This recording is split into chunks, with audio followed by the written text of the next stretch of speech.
You couldn't live with the pain and the sounds and the smell and the sights. I couldn't sleep. I couldn't stand the loudness of silence.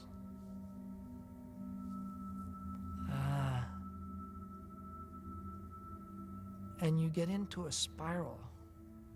And the spiral just goes faster and faster. And you sometimes just see no other option than plowing your car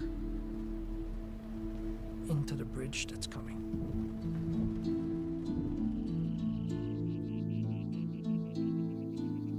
So if I had not gone to get help, I think I'd be dead.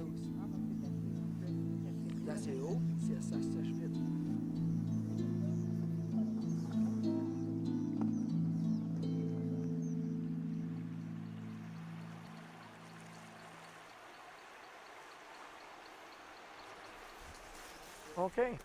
So you remember this place? Yes, sir. Very much. He gave this speech in Butare, which is the major university town in Rwanda. And you come to the stadium and you find that it's absolutely packed.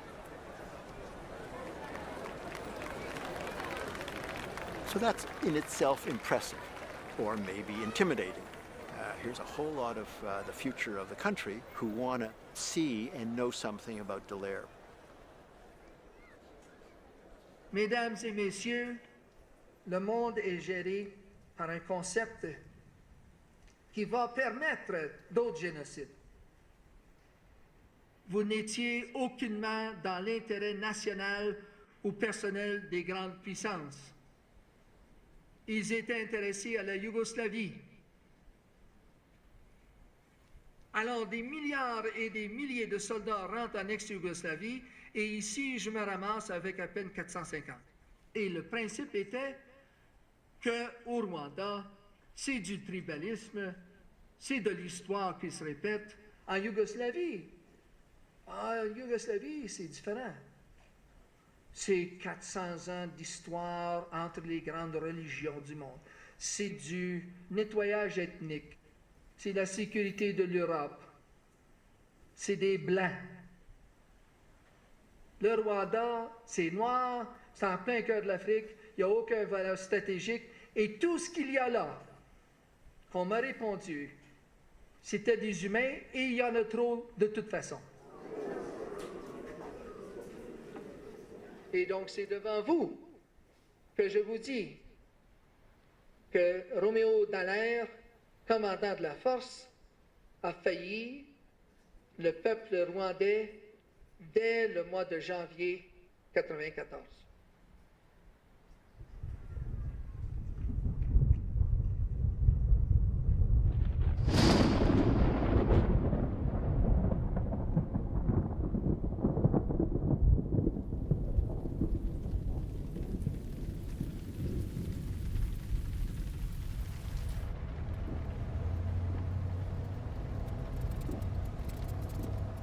Gladly, I have learned a very good man is around, General Dallaire. That I used to have a discussion with him many times when genocide was taking place. I asked him what he, as a general, and his forces were doing to stop the genocide. And the answer to me was that he did not have the mandate.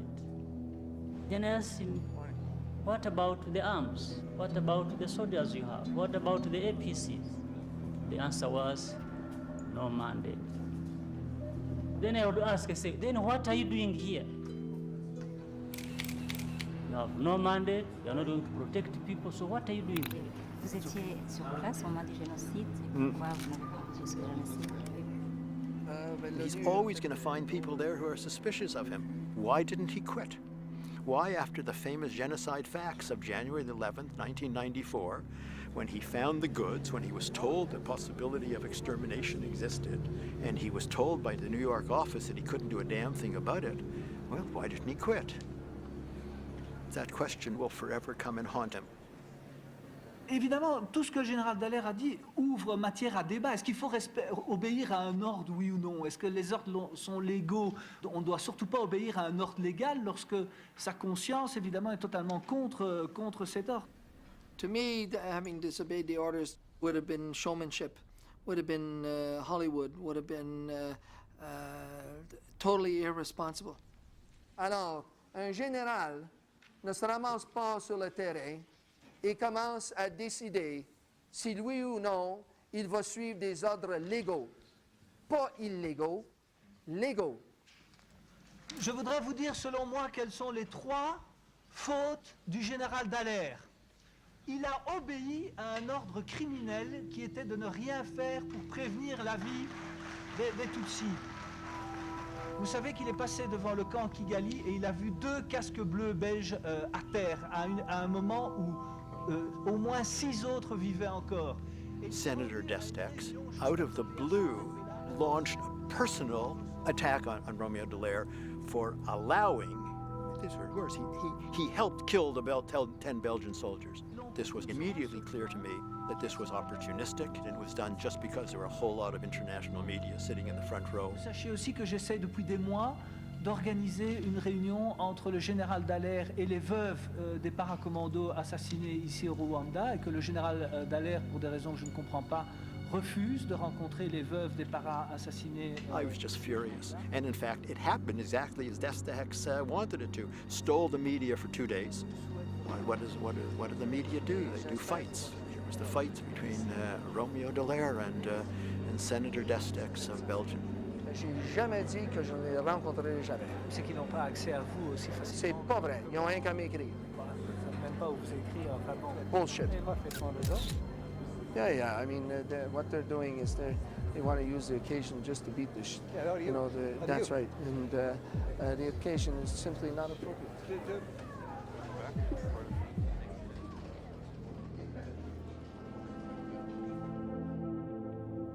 Some people will say you did a shitty job, and other people will say, well, you did pretty good. And so you've got to work with that, and if you're not convincing, then you must live with the full consequence of it.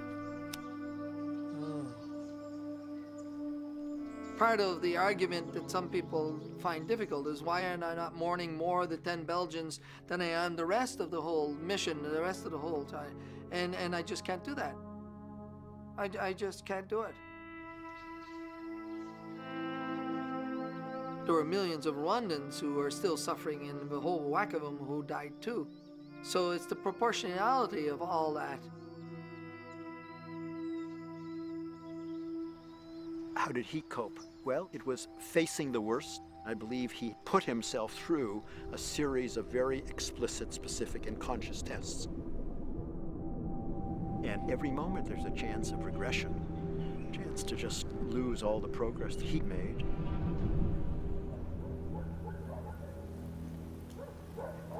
It was a mangy night. The lighting was no screaming hell. And as we came down here, we could just see a pile. And as we got closer, we could make out, in fact, that there was a pile of dead bodies just piled, 2 or 3 on the bottom, and then you just keep piling them up just like sacks of potatoes, just this way and that. I told them that this was ignoble, that this was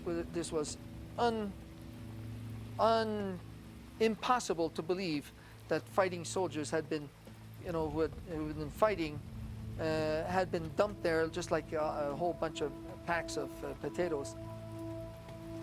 And so the mound came back. I mean, it really was there. The bodies and so on, and the blood. And so that overwhelmed. It was really, really there. And then we could hear the moans and the screams of those who were injured or being operated on and so on from over there. And so I don't know how much time we spent here. Seemed like